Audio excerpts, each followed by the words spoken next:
Greetings, everyone. I am about to show you an interview that I did with Veda Austin about her extraordinary research into the nature of water and her work with water crystallography and her discovery of hydroglyphs, the language of water, and the way in which we can be in communication with water and begin to understand the consciousness of water. She also presents some of her findings, and I strongly encourage you to watch it through to the end, and please share this video with others, because some of what's extraordinary in her work is she's really showing her own life journey of integrating ancient wisdom with a modern understanding of science, the way in which we can come back into that interconnectedness of science and spirituality. And as you know from my previous videos, so much of what I talk about is the importance for us as we're moving into the age of Aquarius, for us to heal from the paradigms of this last 5,000 years, where we've gotten caught in such a paradigm of disconnection, division, and destruction in this 5,000-year period that in the Yuga cycle is called the Kali Yuga, the time of forgetting, where we forget that ancient wisdom that we once knew. And we're needing now, as we're moving into the age of Aquarius, to remember who we truly are and to come back into that awareness of the sacred in all of life, that everything around us is conscious. And part of what's profound about Veda's work is she's guiding us in very practical ways in how we can begin to remember that consciousness of the sacred life all around us, and particularly come into communication with the consciousness of water in a way that is supporting us in healing and coming back into that connection with the cosmic consciousness within us and all around us. So please share this with others and work with your own connection with water to deepen in this awe and wonder of joy of coming back in to connection with the consciousness of water and the life all around us. Blessed be. Greetings, everyone. I am thrilled and honored to be interviewing Veda Austin today, who is doing phenomenal work with water crystallography and attuning to the consciousness of water. But let me just briefly introduce you, Veda, and then we'll get into our conversation together. She is a water researcher, public speaker, mother, artist, and author who's dedicated the last 10 years to observing and doing photography around the life of water and consciousness of water. She believes that water is fluid intelligence observing itself through every living organism on the planet and in the universe. So thank you for being here today. And it truly is extraordinary, the work that you're doing. Oh, thank you so much. I'm very, very happy to be here with you. So let's dive into it in terms of your interaction with water, your really coming into deep relationship and connection with water, not as water holding our memories or the energies that it's interacting with, like in Emoto's work, but that you're really in a deep process of communication, and I would say communion with water, and connecting at that level of consciousness. So can you share more about that? Yeah, I mean, well, there's a lot to talk about on that front, but what I was curious about was not only about water storing memory or having memory or storing information and sharing it within a crystallographic medium, but all the way back to like, what is water? You know, when we look at water from a more perhaps scientific perspective, we might look at an analysis, and we would read an analysis to see what's in the water. So it, you know, it has X amount of total dissolved solids, it has this and that and the other. But what does that actually tell us about water itself? That's the kind of, in a similar way, I could take some blood from someone and read it and go, okay, it's got all of this and blah, blah, blah in it. But and therefore now I know everything there is to know about you. I know your personality. I know what happened to you when you were 3. I know this, I know that. I know what you're thinking. So that's a very big assumption based off some numbers or some data. So I started to be very curious about water. Like, what is it? If we take away what it holds, then what is it? Given that by molecular count, not by volume, we're 99% water, given that we literally see everything through the lens of water because our eye lens is 99% water, given that it's all around us in the air, given that we are not even taught very much about it in school. Even we just get taught about its cycles. We don't even really question where it originated from. These deeper questions. And so I began thinking, well, how can I find out what water is? You know, how do I do that? Because so many people were, at the time when I began this research, just starting to have this idea of water having memory, and that we can. There's a lot of people talking about programming water for health and things like that. And so I really began, because out of curiosity, to see if water, what water would show me. You know, well, how do you find these things out without trying for yourself? Like, you've got to start somewhere. And I'd had a healing experience with a spring water in New Zealand after a bad accident I'd been in. And it really made me wonder, like, how come that water seems so medicinal? Like, what's extra special about it? And I went to an analysis. I'm like, oh, well, it's high pH. It's, you know, it's a certain amount of, you know, various different things. But nothing was coming across as like the thing. So I started to think there's more to it.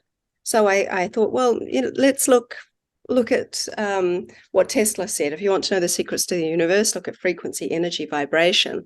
So I was like, well, how can I measure the frequency, energy, and vibration of water? So I thought, well, I have to start somewhere. The secrets to being able to see things in water seems to be in the freezing space. So I had been inspired by the likes of Emoto, but also, probably more so, Laurent Costa, who's a French microscopic photographer of water, who thinks of water as a spiritual teacher.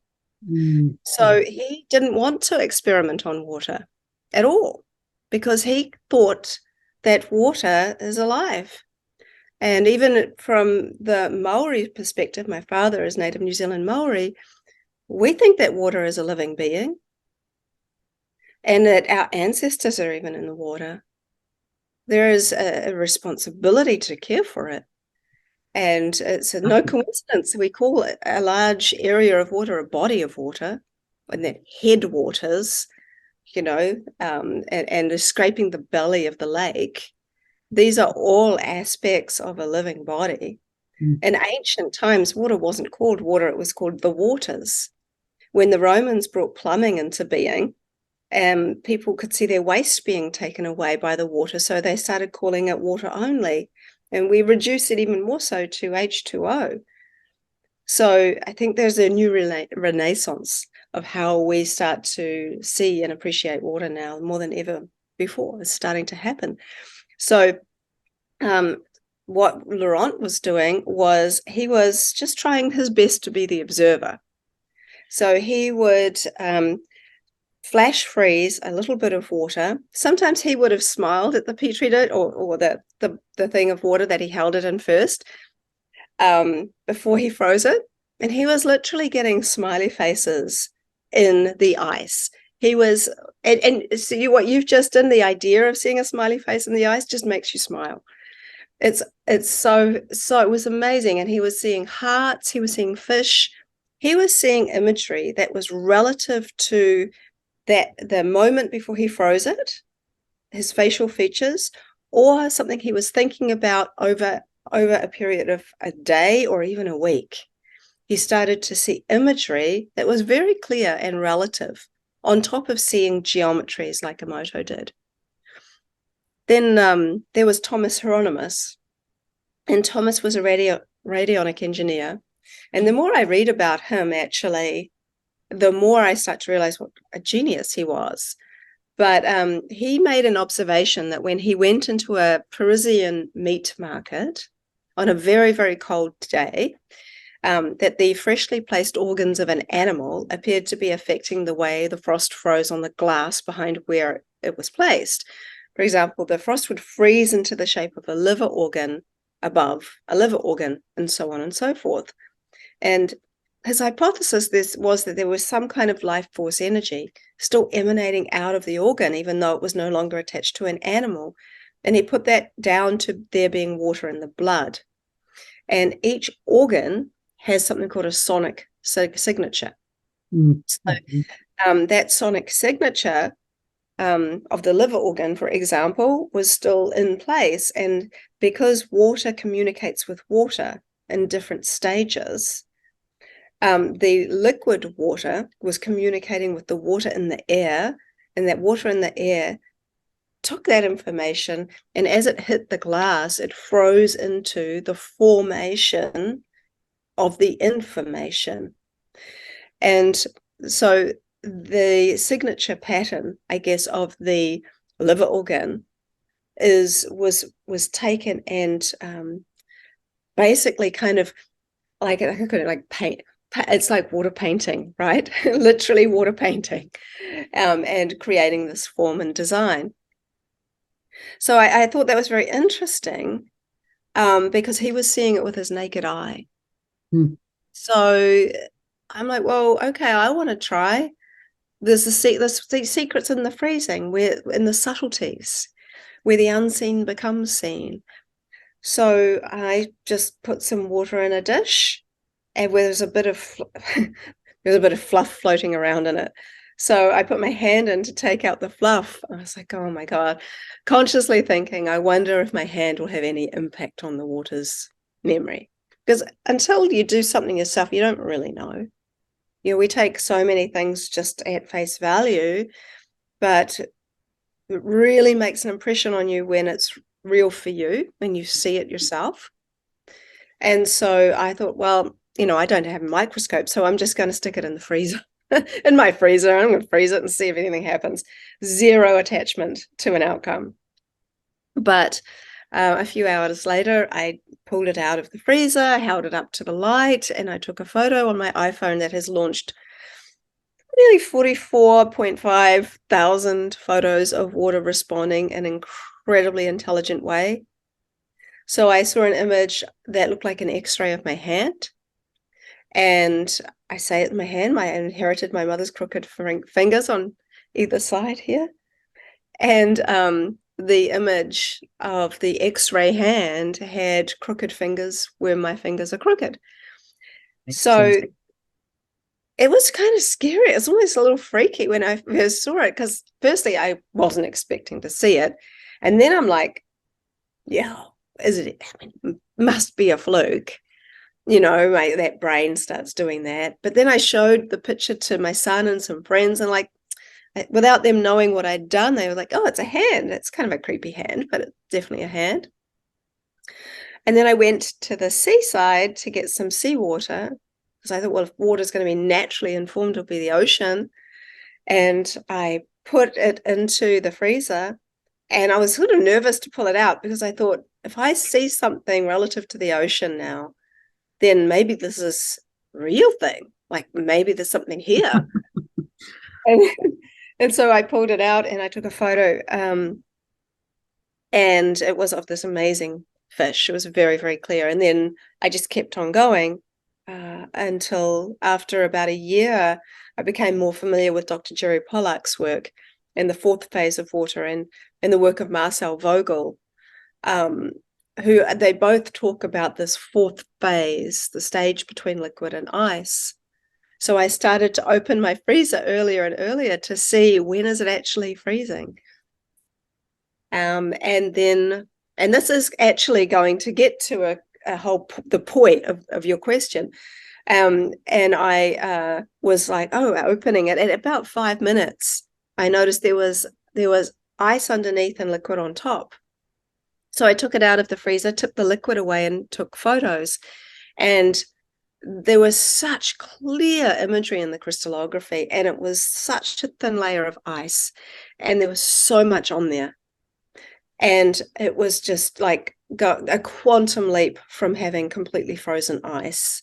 And sometimes I see people and they're just frozen ice and they're like showing me imagery, but it's so hard to see all the details. So I have pictures of the hand, and then you see the new technique I use, and you can really, really see so much difference. There's so much light and a kind of a more three-dimensional view of the ice forms. So my question, I guess, when I started beginning the work was, is water conscious, or is my consciousness impacting the water? Mm. And Great. so that's very relative to what you were saying, but sometimes we need a little bit of background, I guess, to kind of go, well, what is she, who is she, and what does she do? And so I because the imagery is so clear, and I was like, in the beginning, because I didn't know any better, I just kind of assumed that water was picking up on my conscious expression. And I share lots and lots of my work on social media, and most people say, oh, it's your conscious expression. Definitely. It's you that's impacting the water. So I was like, well, how can I find out if like water is actually independent? Water is actually choosing to connect with me rather than it just doing what it's told. And having its own consciousness. Yeah. Which is a big concept for a lot of people, because that's very paradigm changing. Yes, exactly. Wherever there is life, there is water. So I was like, well, how can I find this out? So I did a number of different things with that question in mind. So one of them was that I started to write words that I had no idea of a picture in my mind for. So we have a lot of words in our language, and that are, it's a concept rather than a thing. So one of them is ego. So when I write the word ego, or when anyone might write the word ego, there is not a picture specific to ego that comes up. So you can't go and buy ego at the store. Like you can't go, oh, there's ego over there. Well, maybe you could say that about hats, but it's not a specific thing. So I was curious, what would water design, given that I didn't have an impression in my mind to supposedly imprint upon water. So the image, I mean, I have got images to show you, and you'll see all of these, but the image was like this neck with this big expanded body and big shoulders, and a little face and a giant balloon head. And that picture could be in an art gallery called Ego, because it is so amazing how it's been represented. And that I was like, I'm looking at it going, God, that's amazing. Like I wouldn't have thought to have designed that. And then I wrote the word grief. And I thought, oh, well, maybe I'll see like maybe a tear or a broken heart or something like that. But that was kind of the only thoughts I had, if I'm honest, like what I was trying to, what I thought, well, maybe, but grief again is a concept, and it's a feeling. It's something again that's tangible that we actually touch. And so water designed the outline of a body, but with holes inside. Wow. And I'm like, oh, wow. That's really interesting. And I wrote the word conception. And so I got a round circle with what looks like a sperm inside. So I'm like, okay, well, this is very interesting because this is just, I can't really explain how some of these things are happening. So then I took it further and I thought, well, what about dreaming?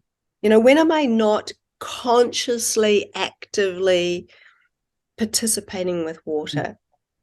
What about kind of at the subconscious space? So I would put my petri dish of water beside my bed with the intention that it can kind of take some part of my dream or capture some part of my dream.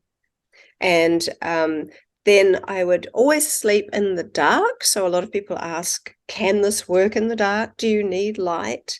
Well, water is actually a source of light. A lot of people wouldn't realize that, but it holds so many photons. So it is photonic light.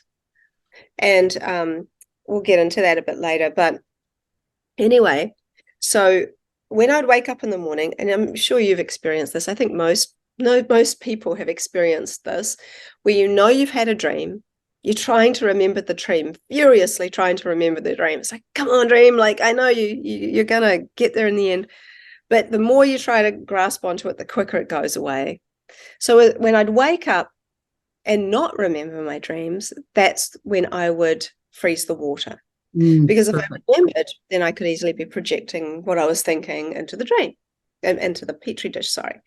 And so I would freeze it using my short-term method of crystallography, and then I would photograph it. And the imagery was amazing, really.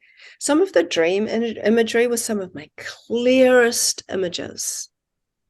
And and it was so clear that it would literally jog my memory of the entire dream. And I'd write the dream down and I'd document it all.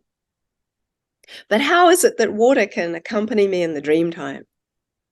That is beautiful. How is that possible? Where I'm not consciously trying to imprint it with my mind, it's accompanying me. It's the observer. So then I started to kind of feel into other ways of looking at things and thinking about water as the observer in its more spiritual aspect. So the word for spirit in Maori is wairua. Wai means water and rua means two, the two waters. There's much more to it. It's much deeper than that, but just to give you an outline. The physical and spiritual waters. So what is the physical water and what is the spiritual water? So the spiritual water, I think, is the observer, not in judgment. Whereas the physical water is the water which is the house of memory.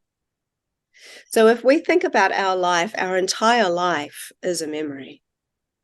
Like we began this conversation not that long ago, but that's now a memory.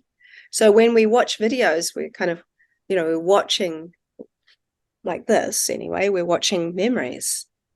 So when we think about our whole life from being a baby, all of that is a memory. So memories are something we are extremely attached to, extremely fond of, because that defines our life.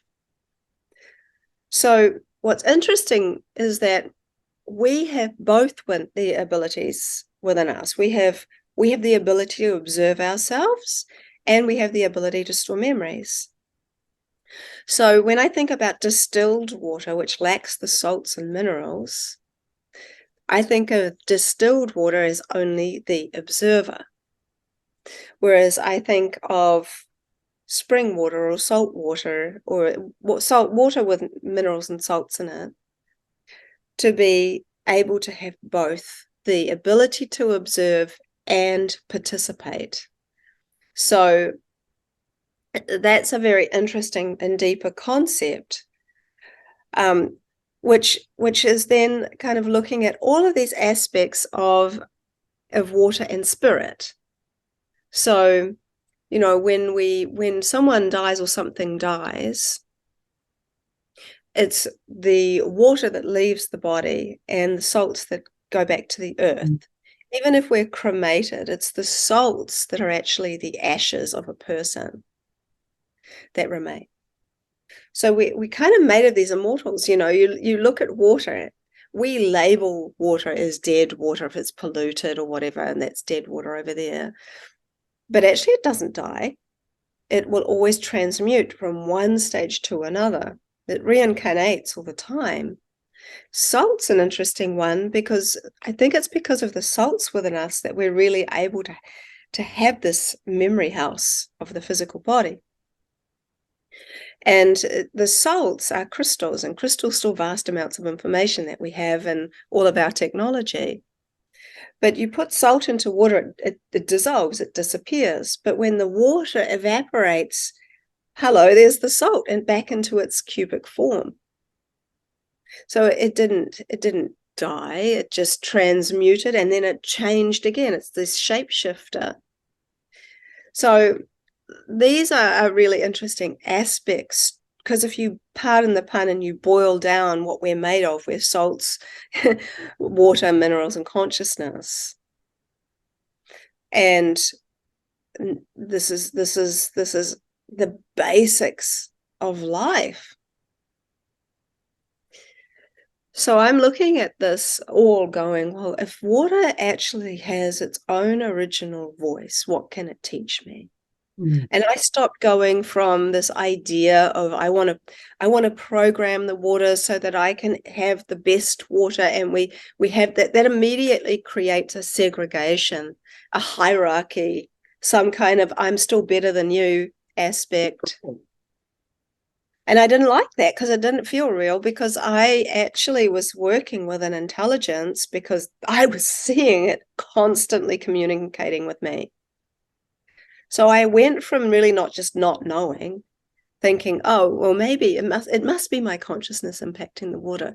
But time after time after time after time, I kept seeing give it water, and water would refuse to do this work with me if I wasn't in a good space. So by that, what I mean is, if I was frustrated or annoyed or just in a mood, which occasionally happens, and I got some kind of like time frame, and someone had sent me some water they wanted me to do crystallography with, or someone had sent me some kind of restructuring device, and I'd said that I would get it to them by a certain time. So I would do the crystallography because I felt like I had to.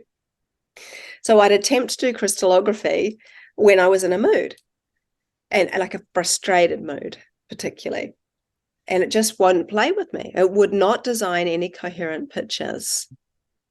And so I'm like, I need to really pay attention here, because water, it is not behaving in a typical way, which if you're trying to look for consistency, you know, it's like, oh, well, it's going to do this every single time. Well, no, not if you're in a bad mood, it won't.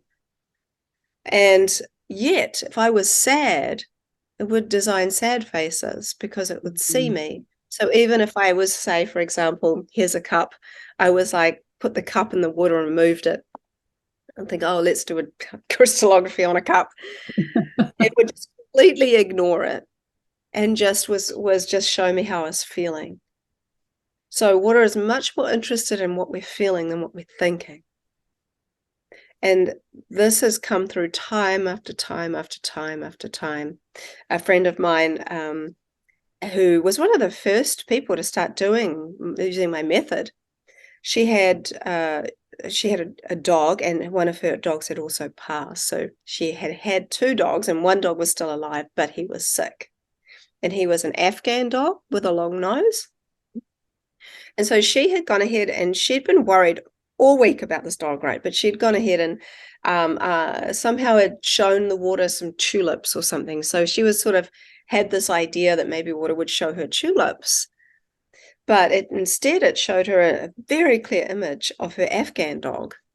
And she rang me, and we had a chat, and she's like, I don't understand it. I asked to show me tulips, but it's showing me my dog. Like, why is it doing that?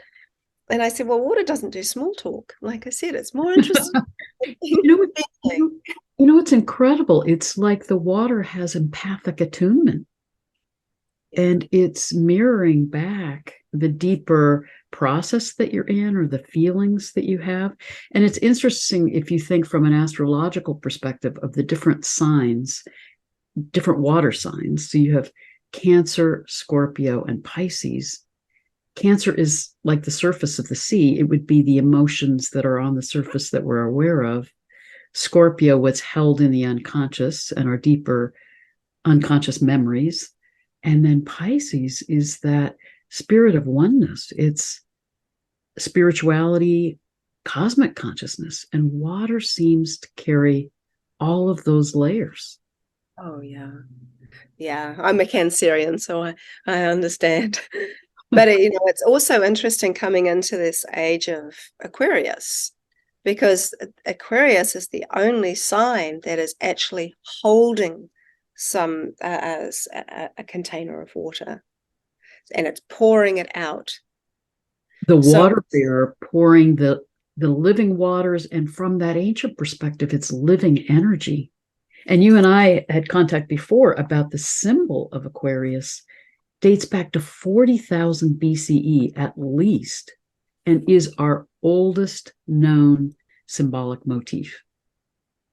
So it's the oldest image known of humanity and means the living waters. So it's so ancient. I love that you mentioned that, because I think what we're starting to see is that we as people, our ancient history can tell us so much about not just what we've forgotten, but I think it's like what we hold inside still, but and that is starting to come to light. And that's how it feels. It feels like, water is the ancient mystery that can reveal and unravel all ancient mysteries, because it's been around. It was the flood, right? It was in every living being that's ever been. I like how Isabel Friend, she says that the spirit of water is hydrogen, the mind of water is plasma, and liquid water is the house that houses the spirit of water. The embodiment. And so this idea of hydrogen, it's so, there's some things are so simple. I think sometimes water it's like staring us right in the face, this deep, ancient wisdom. And hydrogen, you think about the sun, and it's like this big giant ball of hydrogen. So whenever water is being evaporated by the sun, it's literally the source, which you could say is sun in some situations, the sun bringing the water or the energy back home. So, there is so much there of which we can feel some relief, because we're in a world where there feels like there is a lot of chaos. And when we feel like that, we're always looking for some structure, some kind of sort of thing that makes sense. And I think with water, we're working with something that we all know water is real. It embodies us. Like someone once said, what if water is expressing its consciousness through us and every living thing on the planet and beyond, to observe itself from every perceivable and imperceivable perspective, which is a very interesting concept. But even in various ancient texts, indigenous wisdom, and even biblical words, it's like God spoke upon the face of the waters, the face of the deep, so that it was already there and it had a face, and it took sound, which is like the cymatic wave, to create. And there is just so much depth in this idea of water, sound, and light and frequency. and so anyway, we kind of like come to this idea of, is water conscious? It's kind of a big statement. But if every living thing, and we, humans love to brand everything with the human yardstick, because I think if we're talking about intelligence, there's intelligence in all life. It is intelligent for its function. It has great intelligence for its function. So insects and leaves and trees, all these different things, there's a deep intelligence and wisdom that they have. There's this beautiful thing that I want to share. So there's a man, his name's not coming to me right now, but he's a New Zealand guy, older man, lovely man. And he takes sound. He's got this kind of technology to take sound from things like the sound of a leaf, the sound of a tree, the sound of a rock, the sound of X, Y, and Z. And there was an ancient story from the top of the North Island, from the tribes up north, the Maori tribes, and they believed that the sperm whale and the kauri tree, so one of our native trees, sacred trees, is called the kauri, that the kauri tree was the ancestor of the sperm whale, and that the sperm whale and the tree used to communicate. So the sperm whale would come past somewhere kind of closest to the shore and would make its sounds. Sound didn't just travel through the water, it actually traveled through the water over the beach and into the forests. And the trees would hear the sound and they would respond. So this man, he took the sound of the kauri tree, went out into the ocean, played the sound down into the water. And from what I have understood, I think this is very early days, but they've started to get calls back. They've heard the whale calling back. Ugh. So, and the water, there's water in the air. So that aspect too, and we'll bring it back to as water conscious, is that all life has an intelligence and a conscious aspect to it, a consciousness. Yeah. And I think that conscious aspect and this which is sort of separate almost from the intelligence, it's sort of this living quality, is the water. I think the most fundamental, pure aspect of living is water. And water doesn't know death because it doesn't die. It transmutes from one stage to another. Water outside of a human body can share so much wisdom and information because it is not within this realm of the body. And this realm of the body understands death in a different way than water outside of the body does. So I think we have all of these. We're so complex as human beings, but there is the spiritual water and the physical water. The spiritual water, that deep, innate, very fundamental water within us, understands just as well as the water outside of us that this idea of not dying. Whereas I think the physical water is very much attuned to what's going on with the fundamental workings of the body, the cycles of life coming out. There is all of this kind of aspect to it, and it's reading all the signals of our thoughts, and it's amplifying those. And the more you create a pattern in your brain and you keep doing all the same thing or thinking the same thing, the bigger, the stronger the patterns are in the water. So but at the same time that we can have all of these thoughts and all of this stuff and all of these things going on, we can have a lot of people kind of get so sick of life and they get bored, or they have heartache and they think, oh, there's no more point anymore. I see this a lot. The last few years have pushed people to their breaking point of isolation, of of wondering what's real, of making difficulty in all kinds of relationships, all kinds of stuff, right? You can get to this breaking point. And one of the things that I see in water is this observer part.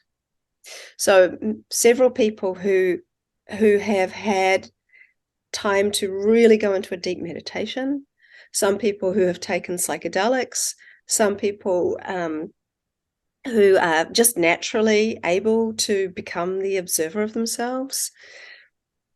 You know, these aspects make you kind of go from the physical to just watching without judgment.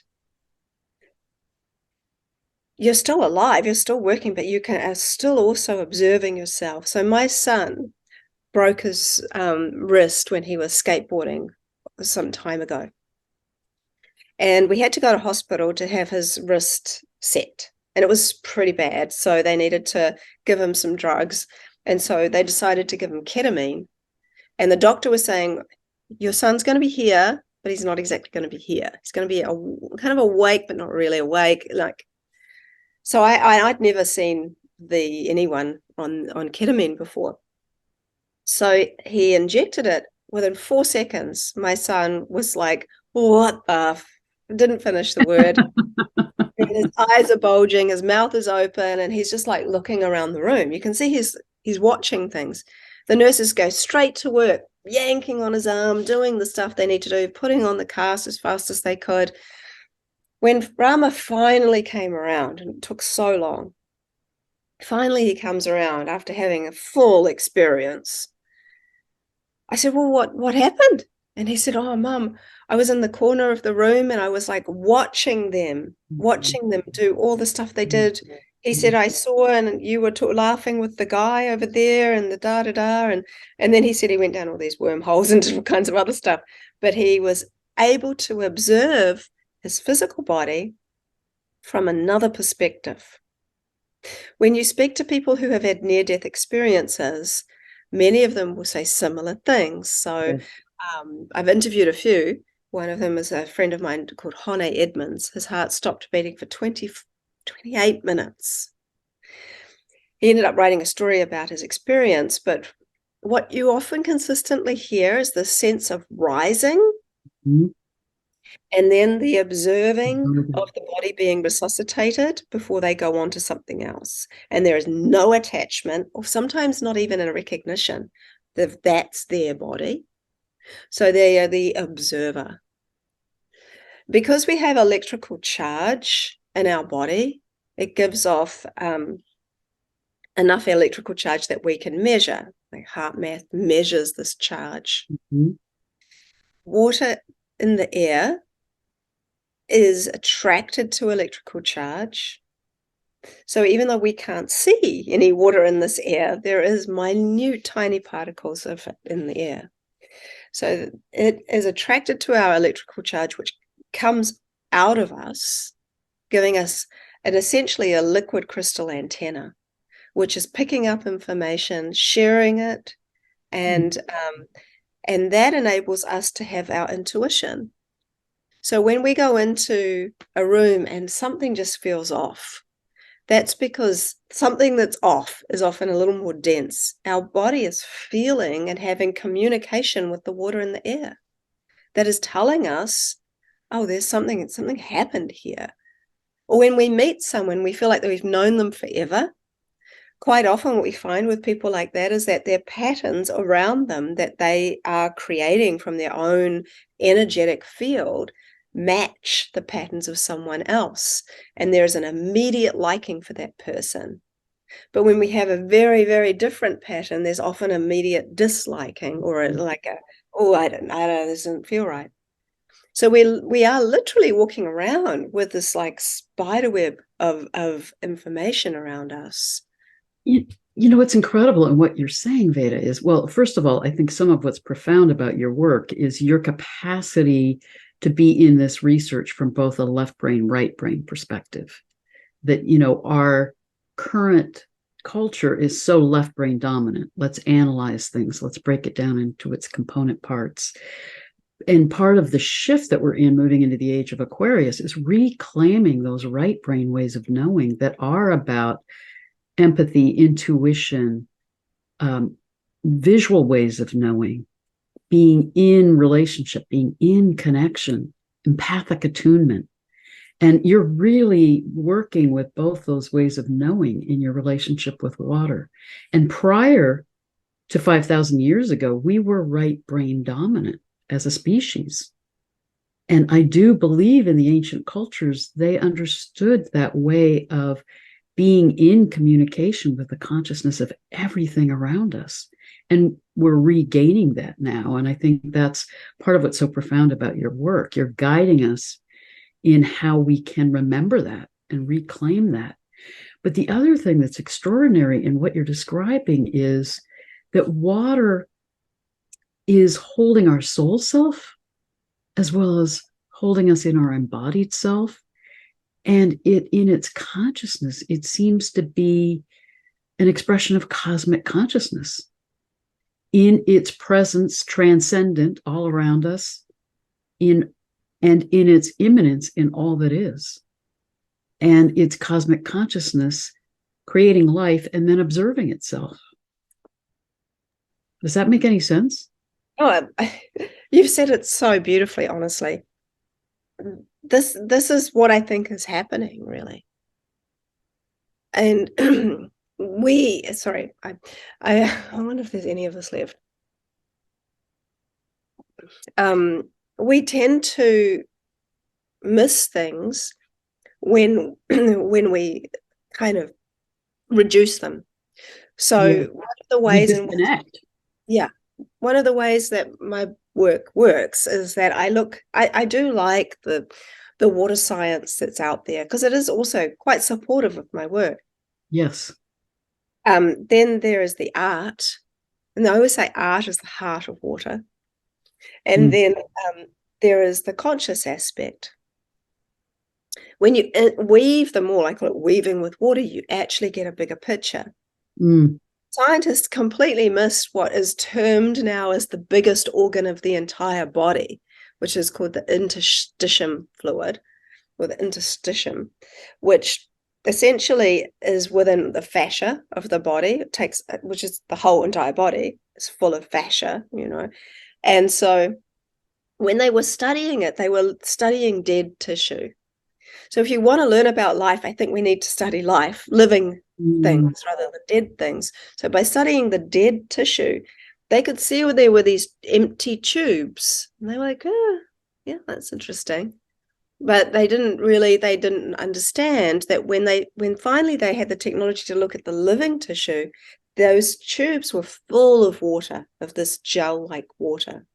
And so that when the tube was dead, it kind of collapsed and there was no water in it.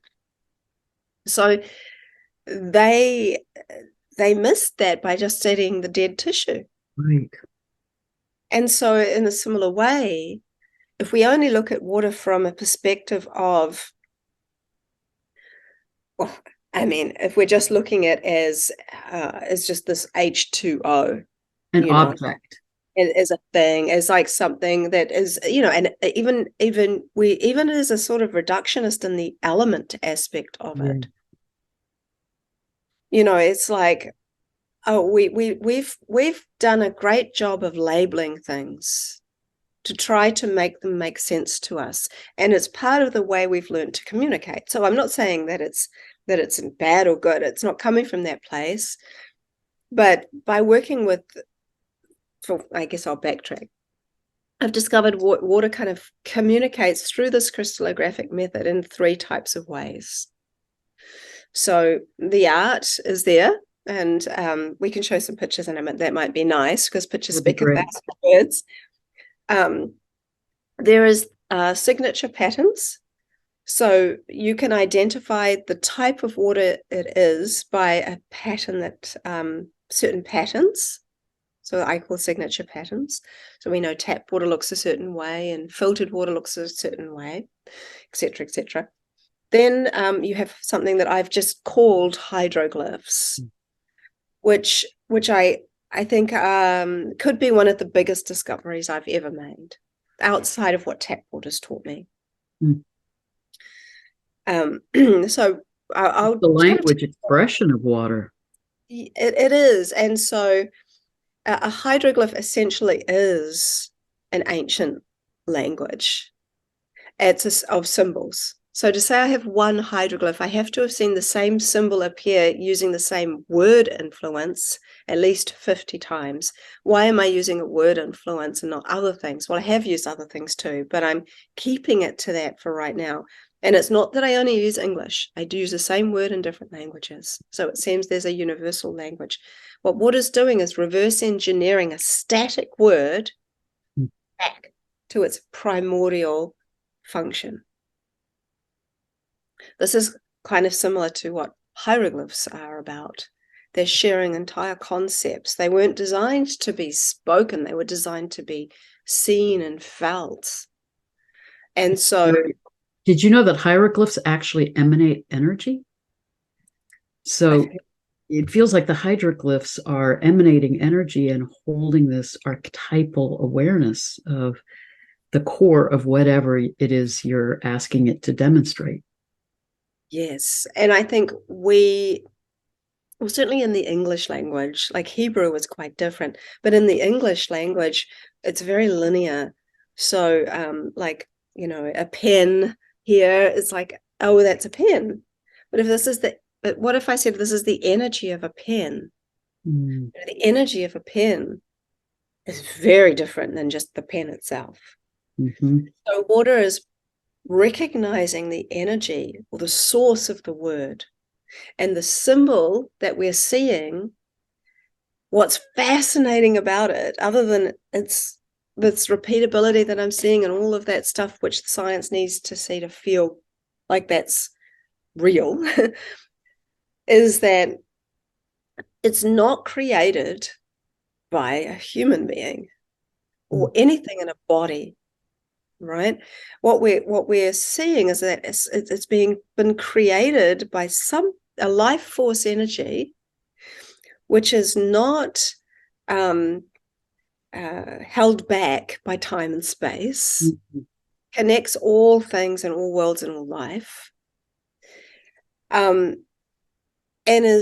not only are these glyphs visible and photographable and touchable, but they're also edible. Wow. So you literally can eat the ice when it is in this form of the symbol. And so it can become you. You can take on that energetic symbol. That makes it different from every other type of language on the planet. So maybe we should show some pictures. That would be wonderful. Well, we'll whiz through some of this, but I have talked quite a bit already about some of these things. So what I haven't done is talked much about transference, but essentially here is an example of transference where I have put a sunflower seed into the water, taken it out, and the water has designed the picture. Now you're going to see different colors coming through my work. That's because I love to play with the background colors. The layer of ice is so thin that you're able to see colors shining through. So when people ask, why is it that color? That's why. So it read the potential of the seed. Here again, we see that the flax seed has imprinted all its information, and the water has designed here the pictures of the pods, which is also where the flowers are. It's also where the seeds are. Same thing when you look back here. The sunflower seeds are held within the head of the flower.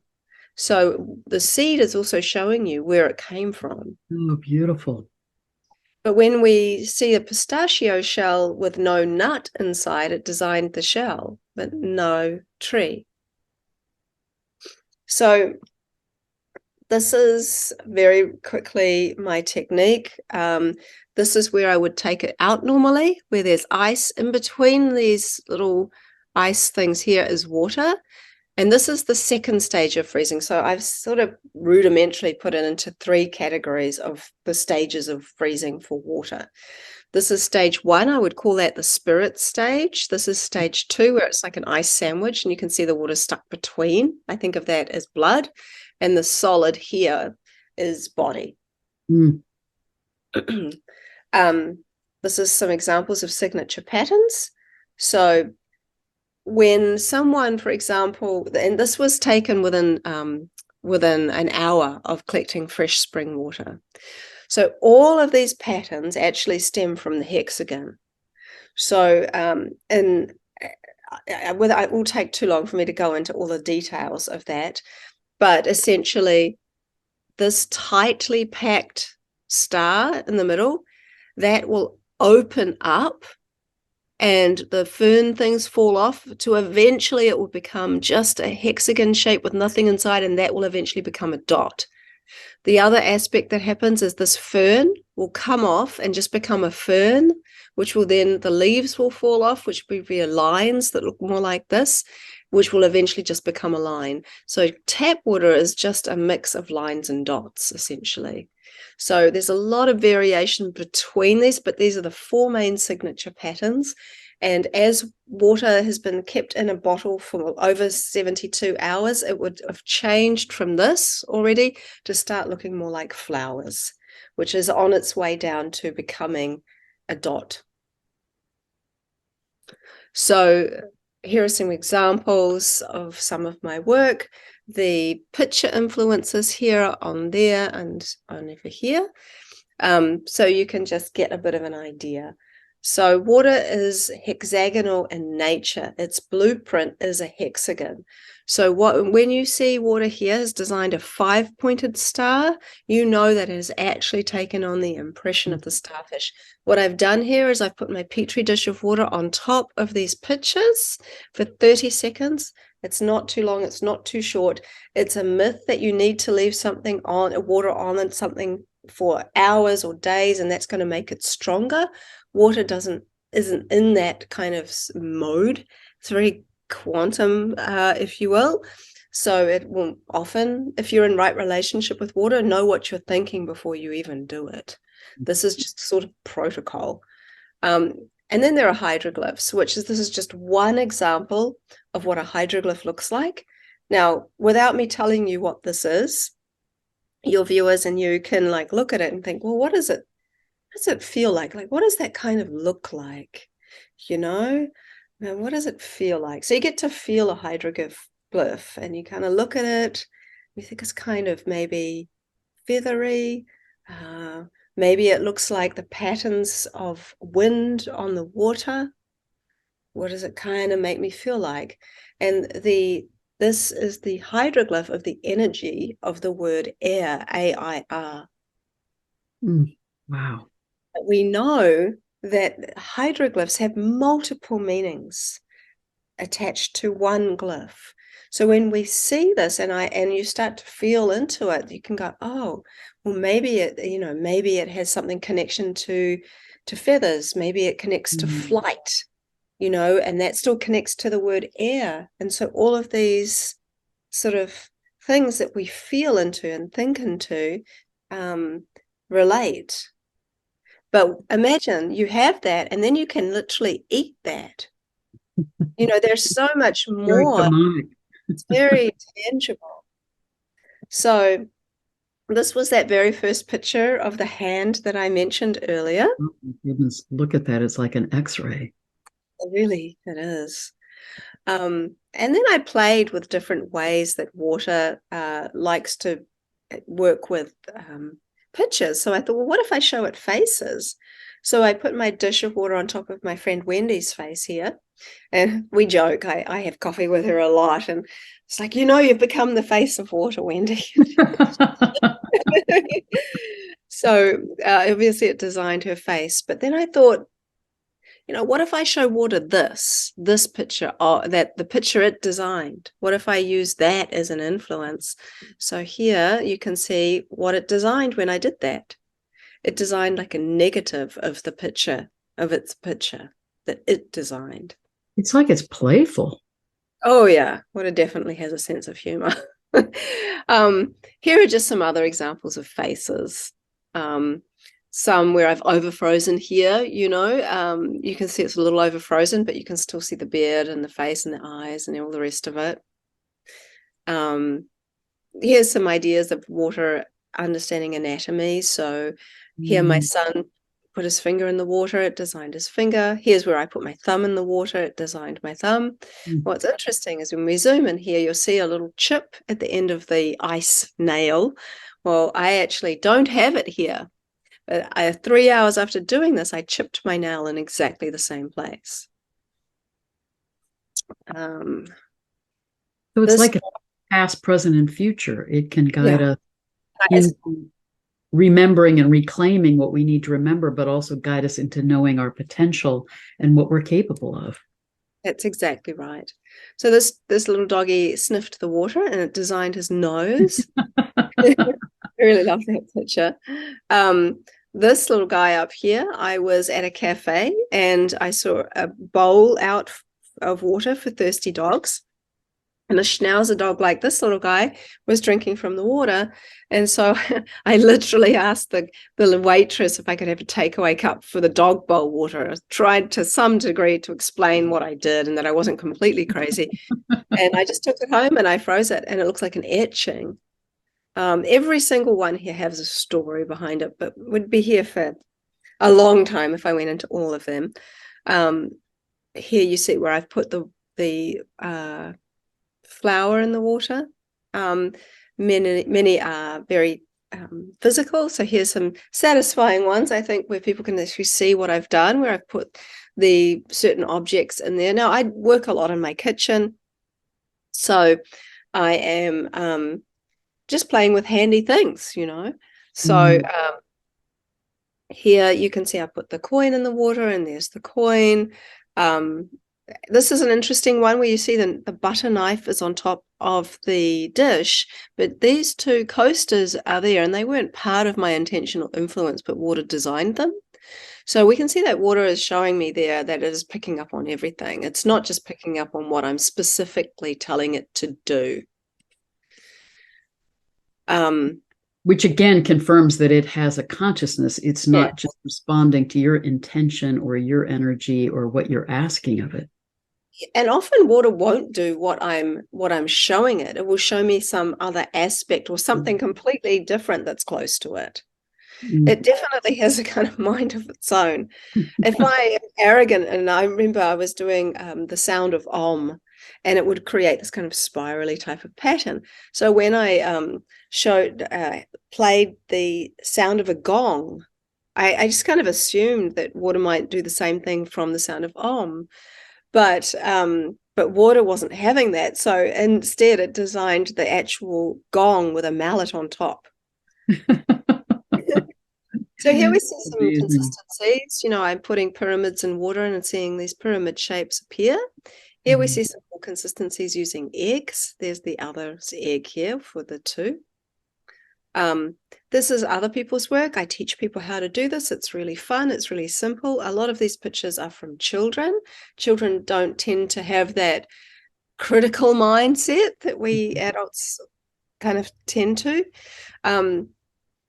This boy was obsessed with tarantulas, so he used the tarantula as his image. If we just zoom in and here, you can see this was from someone who was a child studying big cats, specifically lions, so I used this image. This was from a little girl whose mouse had a mouse and had a little water for the mouse, so I poured the water that the mouse had been drinking from in, and the little mouse happened. Moved on already. Let me just try to get that back. Okay. Now we notice here this, like, why would somebody use nail clippers, right? But this was an important one. This is from my friend John. And John lives in Utah, and in Utah it gets really cold. So he's done a lot of his crystallography outside watching it freeze. So his nail clippers just happened to be sitting beside the petri dish as it froze, and he watched it freeze into that. Wow. His work's been really helpful.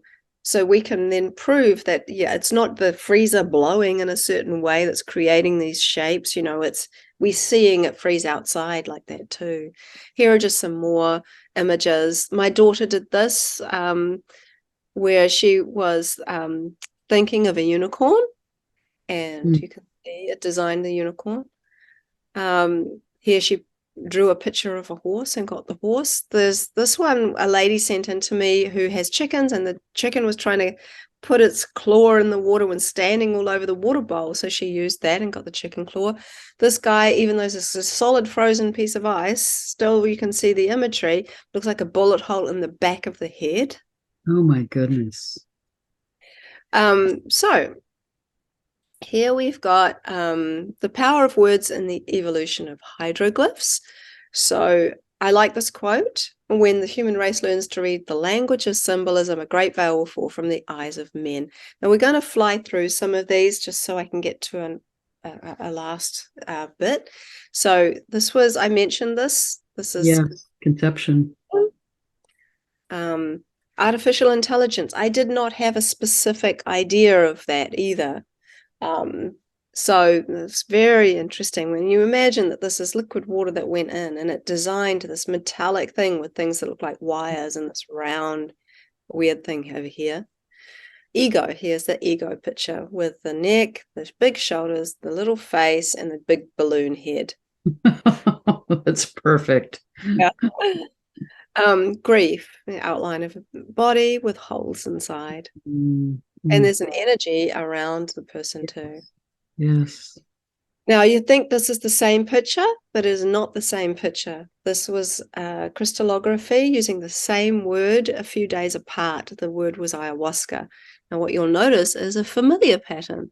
Here we see that air picture. But we're still learning more. There's a lot more to talk about. We don't have time to get into that too much. Free energy. Now, this is a really interesting one because I recently did a survey where I asked people to simply feel into a picture, tell me what it feels like and what comes up for them. And I was able to and 1,000 people did the survey. I had to stop the survey because otherwise I'd have even more people, and it's a lot to kind of go through so many answers. But I was able to put answers into 3 categories. One was for adults that were clearly associating imagery with something that they already associated it with. So if this looks like a symbol, there are 2 things that a lot of adults associated this with. And that was Wi-Fi and the Illuminati, which is really interesting because the question was, how does this make you feel? The answers I got from a certain percentage of adults that were clearly associating it with a certain image didn't tell me how it felt, but told me what they thought it was.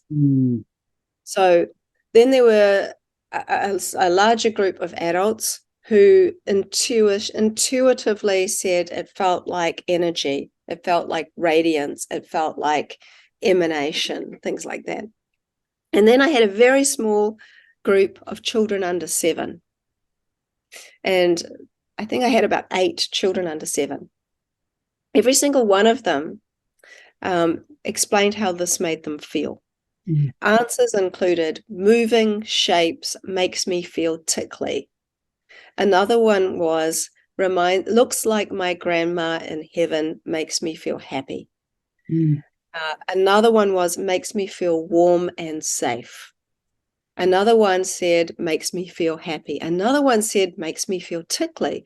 So we started to have this consistency. One child said looks like the patterns when I jump into a puddle makes me feel happy. Wow. So the children really understood the assignment. They were able to feel into what it felt like to them, which gives us the most accurate meanings. And it also shows the power of symbolism in our world and what we've attached symbols to. So here is some, but the meaning here we know is free energy and energy. So then I used this. I got a wedding invitation, so I put the petri dish of water on top of my wedding invitation, but it didn't have a ring on it. The biggest word was wedding or marriage or something like that. So I was like, oh, I wonder if that has any connection to the word marriage. So I wrote the word marriage and I saw this ring, and this one is really cool because I guess the color in the background's reflecting and it looks like it's got a ruby in it. So then I did it, and here is actually 64 examples. So you can see that it's definitely not random. And to give an idea of how this happens, the only time that it doesn't happen when I do this test is if I am not in the right headspace or not in the right heart space for the work. So then I played the song Single Ladies, because I've used all kinds of genres of music. I wasn't in any way going to be limited to classical music and heavy metal, because if water is not in judgment, which I believe it's not in judgment. When we saw Emoto's work, my son came to me after seeing it and said, I think water hates me, Mum. Work sort of suggests that water excuse my language, my voice, that water only likes classical music and really hates heavy metal because of this. It didn't form structure with the heavy metal. But I'd suggest that actually the person that was doing that test probably didn't like heavy metal, but water itself is picking up on those feelings. So I did lots of genres where I would leave the room. And I started to realize that water loves to pick up on words of songs. And so when I played Beyonce's Single Ladies, where the main tagline is, if you like it, then you should have put a ring on it, we kept seeing these rings. And then when I put the dish of water in front of we watched The Lord of the Rings, and we got this ring again. We've come to understand that it doesn't just only mean marriage, it also means ring.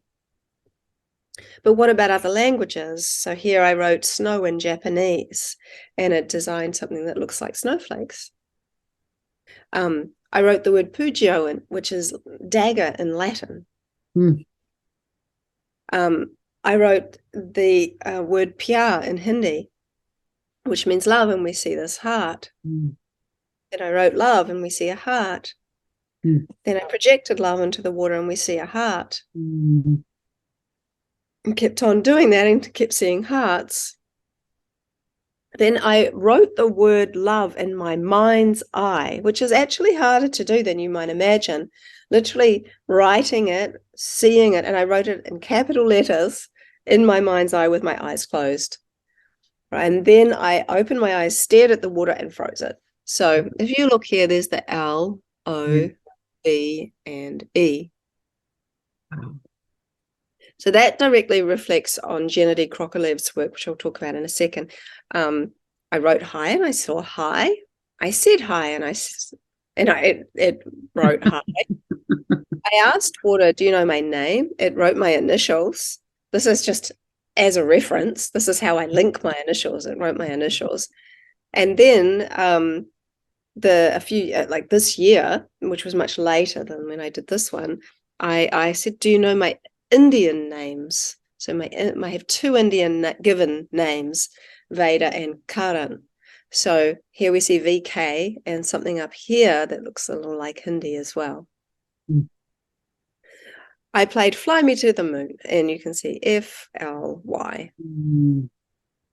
And here we have Stairway to Heaven. So and this is really where hydroglyphs began for me, because I was on a mission to prove to my son that water didn't hate him, because he said, I think water hates me because I like to listen to Tupac, and Tupac swears, so water must hate me. And I'm like, no, no, no, no. Water is not in judgment.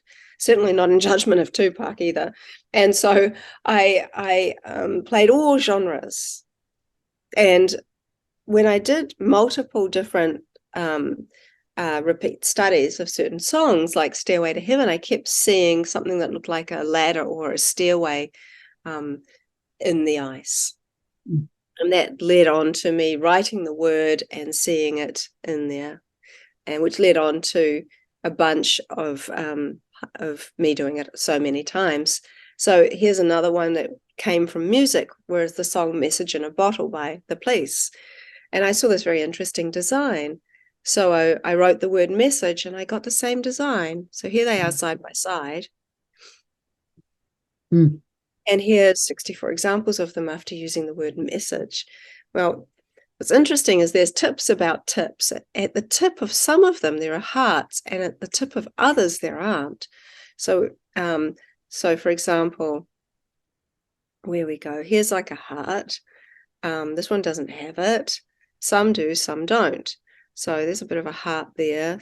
Some just do and some don't. And so we've come to understand that the ones that do have hearts at the end of the message glyph mean that it's a loving message. Mm. This is the hydroglyph for change. So it's very much, I call it the winter tree because it looks like a tree without leaves. We also know it does mean the winter, so it's change and winter. Mm-hmm. Very different meanings, but I think that's what's so interesting about hydroglyphs is that there are multiple meanings, but they connect somehow. Which is the power of symbols, because they can have all of those layers of meaning. Exactly. And here's the information glyph. Here is the living glyph. Now, this has multiple meanings too, and one of its surprising other meanings is death. So, as we've touched on, water doesn't die. So, the word death to water is another transition of life. And as we move through, there's the star glyph.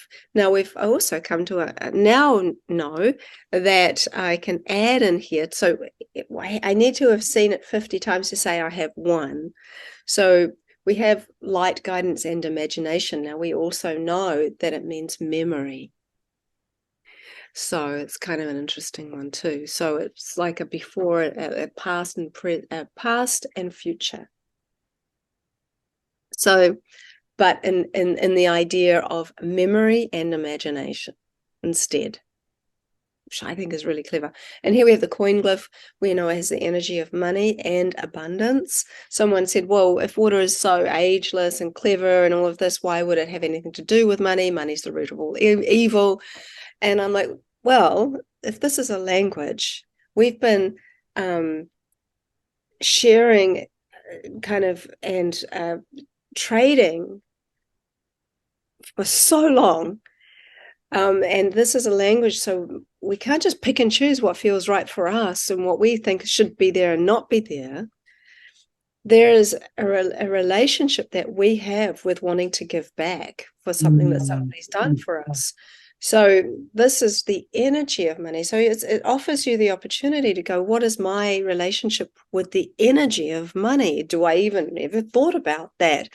And what is my relationship with the energy of abundance? Do I feel like I deserve that? Do I have a relationship with this energy, if all things are in energy? But for many, many thousands of years, we've been flicking coins into wishing wells. And we have this feeling like, oh, well, maybe my wish will come true. So there's this kind of an exchange of money into water for a boon, so to speak. Interesting. So I love this quote, art is a line around your thoughts. I really like that. So people are often kind of wondering, like, well, if how the regular scientific community thinks that water memory can't be real because water is in chaos molecularly. It's updating its information every trillionth of a second. So how can it be even minutely interested in what you're doing? Until a friend of mine who's a quantum physicist, he said, yeah, but there's a difference between molecular chaos and molecular excitement. Mm. When you have molecular excitement, molecules are specifically excited about something, and they are more receptive to information. And so the information exchanges through light. So I had an aha moment when I was speaking to a woman who said she could speak to bees. And she said that she would watch their hives for long periods of time until eventually a bee came out, communicated to her and said, please don't watch our hive for so long, because your conscious expression is putting too much light in the hive and we like it to be darker. Mm. Where we put our conscious Energizing them. expression is where we put our light. Yeah. And since water absorbs photons, it's absorbing light, and light is also information. And as water freezes, it freezes into that information. But how does it freeze? How does light and water communicate together? Here we see as every now and then, if I open the freezer at the perfect time, just as the water's beginning to freeze, it starts to send these little shoots out. I can see this with my naked eye, so I've taken some photos. There is a light that is emanating out of the ice. I think it is light that paves the way for the design of the water. It is really a very, very complex, interesting idea.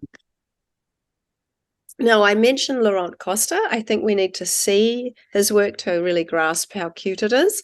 So here he has his little smiley faces. This is his work from looking down a microscope. So I just think it's really extraordinary. This was an experiment. This is really just other people's work to support mine in some ways. So each of these is from one student. They all used the same water and took a drop.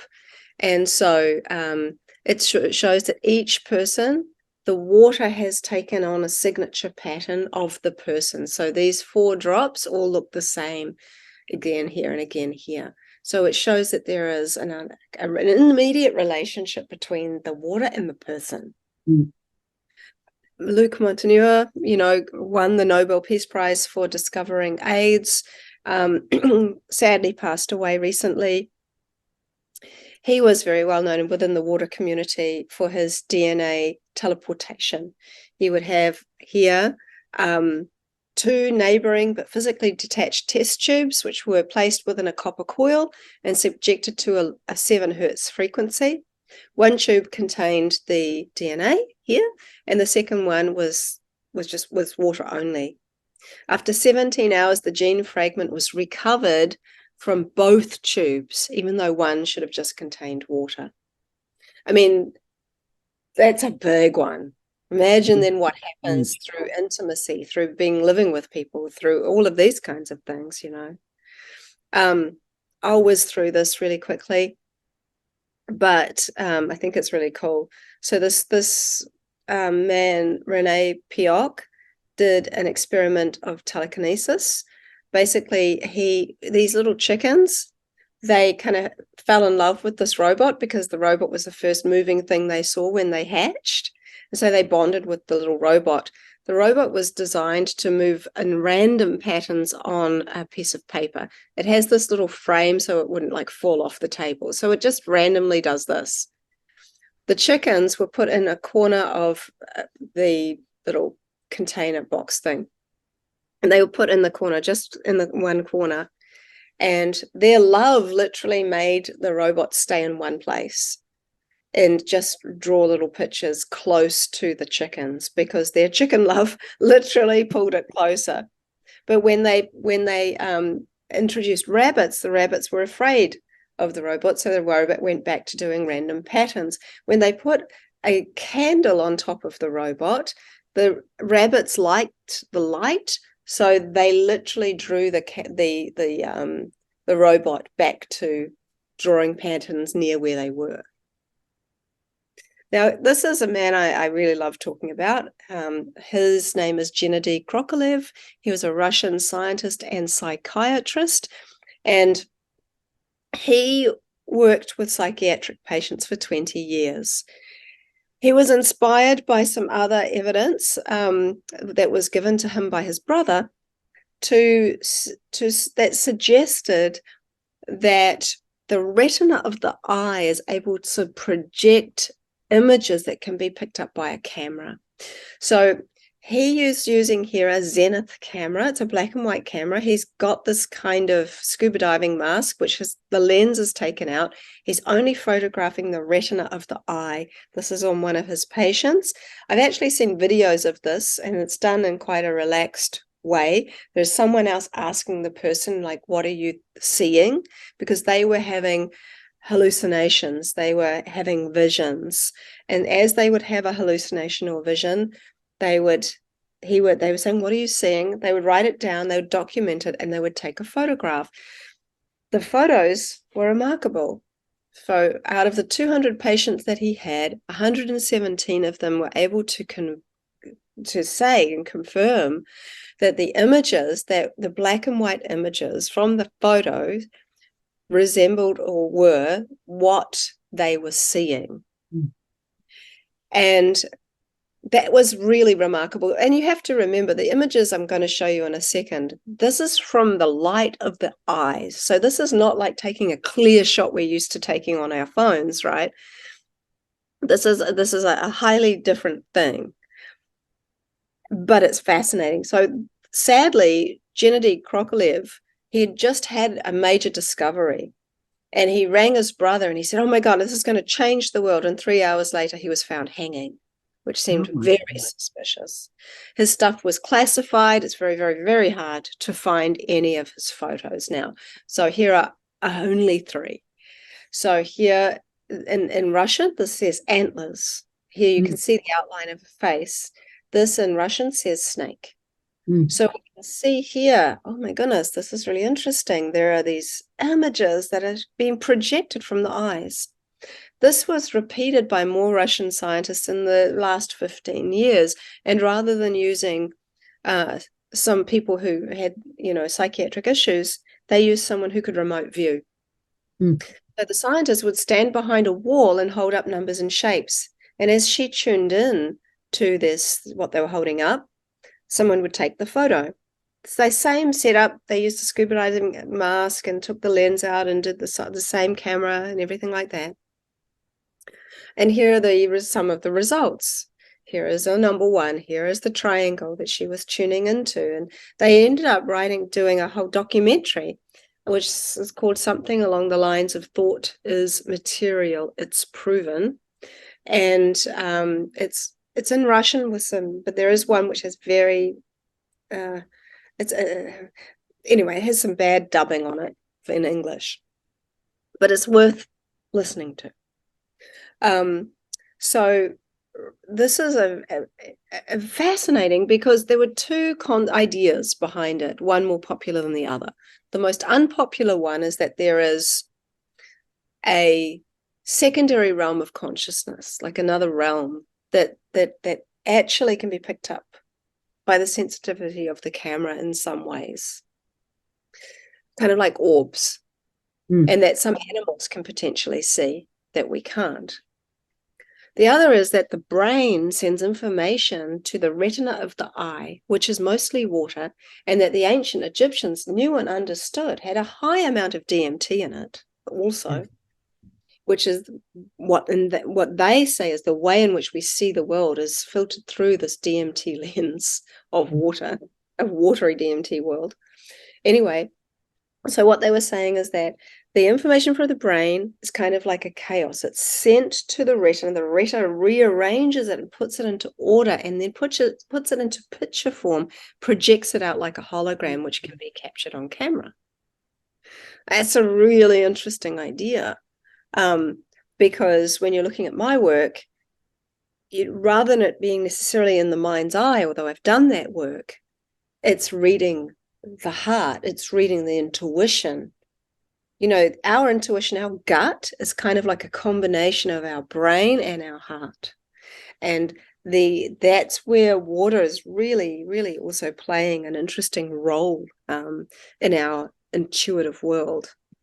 I think this is super interesting because these scientists took two sections here of a living leaf and placed a section into a high-frequency electromagnetic field.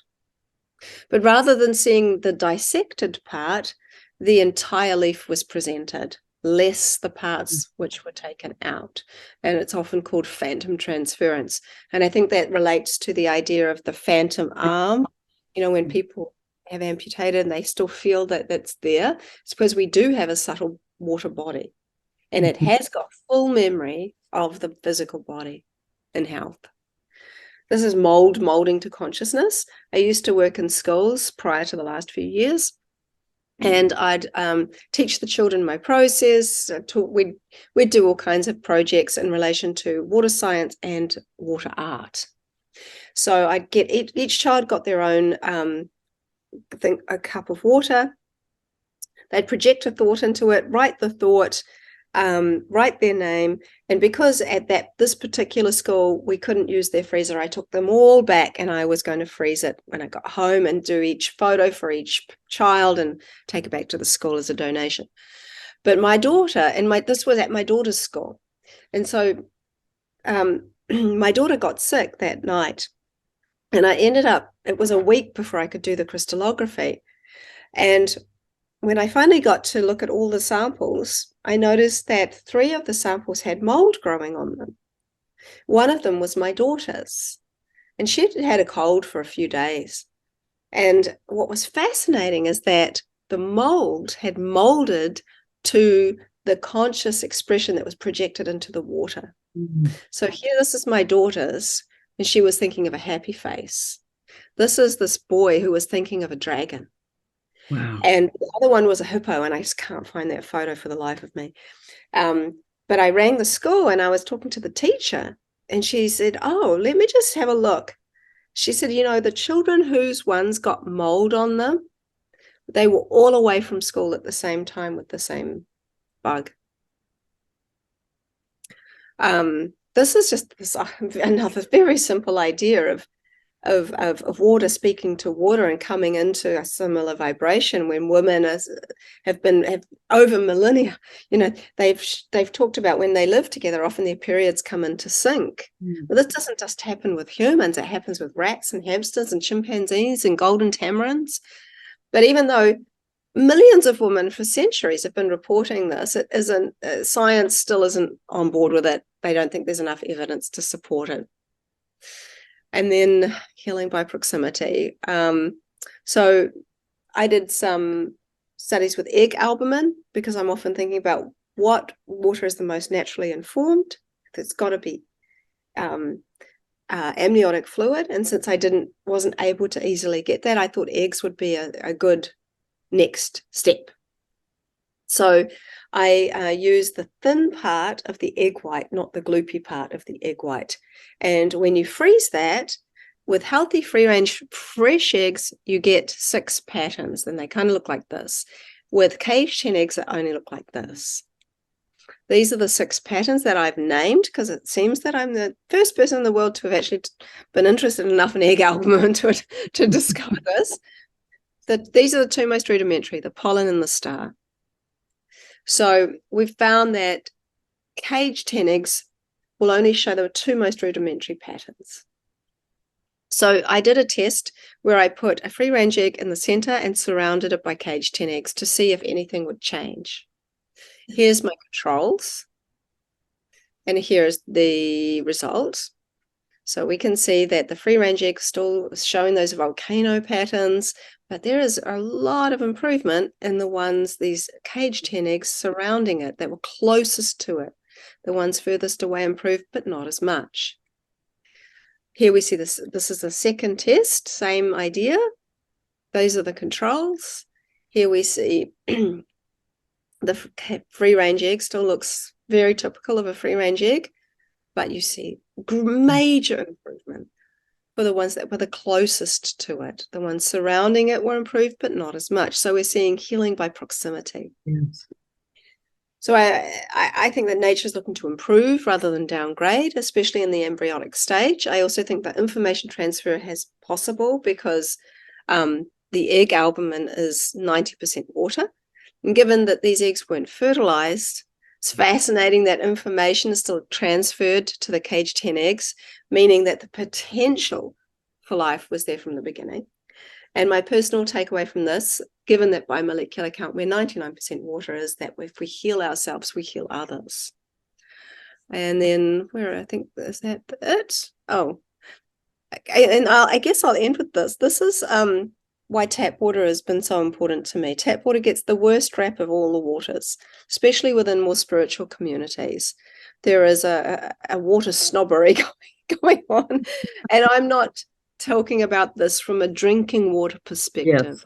Talking about this from a much deeper perspective and a structural perspective, because people need to know, what are they looking at? What do these structures mean? Like, there's a lot more to, there's not one answer. But here we see the typical patterns of tap water. So I let that melt, then I held it to my heart for a minute, lovingly, and then I refroze it. Same water. You see that it's structurally improved, but it hasn't changed chemically. So what does that mean? Well, I think of tap water a lot like a sick person. When that person's cared for and loved, they feel grateful. What we're seeing here is water in a state of gratitude. Water is starting to feel better. In the Maori culture, the word mauri means life force energy. It's an energy that binds and animates all things in the physical world. And without mauri, mana, which is an extraordinary power or an essence or a presence, the mana can't flow into a person or object. So by giving tap water even observation, we're giving it its presence back. It's able to start then having some life force energy come back into it. But what we're seeing is that it's improving like an emotion. So this is why I think that this work is really proving that water has emotional intelligence, as opposed to just talking about it having memory and these kinds of things. I think it is an emotional intelligence. This is just more examples of same thing that I did. Tap water, let it melt, gave it love, see the results. And this is a lovely story about my mum, but we kind of have gone past. I'm just going to say, when you pour water into a basin, it looks like placenta. When you look at this is a drop of water just tipped up the other way, looks just like our eyelids. Could it be that water sees us or observes us just as much as we see and observe it? So there is this reel going around on Instagram where the question of what if water was God was presented. I'm not suggesting that that's true, but this is what it says. Well, that would mean that God is in us and all around us, above us and below us. It would explain why a woman's water breaks when we're born, and why some religions observe the ritual of baptism. If water was God, then that would mean that God has no gender. God takes the shape of the container God appears in, which would explain why we have so many different belief systems. It would mean that all bodies of water were holy, that a thunderstorm is a church without walls, that when the rain falls, it's an act of God's death giving life, and when it evaporates again, it's the day of resurrection. Oh, sorry. Extraordinary. So it circles back to what we were saying, that water is cosmic consciousness. Yeah. And that what's so extraordinary in what you're showing us is that water can help us remember. It can help us reclaim the ancient wisdom. It can help us remember who we truly are. It can help us to heal, to become who we're capable of being. And the more that we are attuning to it and emanating these energies that are in right relationship, then we're affecting the morphogenic field around us and affecting the collective consciousness and helping heal the world. Exactly. And you, I know, I mean, we've had private conversations and emails, but I know you really understand this work on a very deep level. And some of what you've said is actually extremely profound in relation to what I'm discovering, what I'm visually trying to show people. But sometimes it's just like, this is the work of water, right? So it's not me. I mean, I'm so honored. I feel very humbled every Yes. day when I see something like what I've just been showing you in my freezer. And I'm often reminded, just to stay humble, and a little bit childlike, Yeah. and just, this is so much fun to bring back some joy, some fun, because water really loves that energy. Yeah. Teaches you about boundaries, about love, Yes. about compassion, about caring, and all of this. And it's just imagine, just imagine that water is observing us, never in judgment. I think that's something that's so beautiful, because we're so judgmental of ourselves already. That the idea of this beautiful living power, living energy, simply just always being there for us, always reading our potential, ready to help us achieve that potential at any given moment that we choose. I think it's really extraordinary. Oh, it just fills me with awe and wonder. Thank you so much, Veda. Thank you for this work that you're doing and for the way in which you're continuing to deepen your relationship with water and helping us come into that conscious connection with this amazing, loving, wise energy.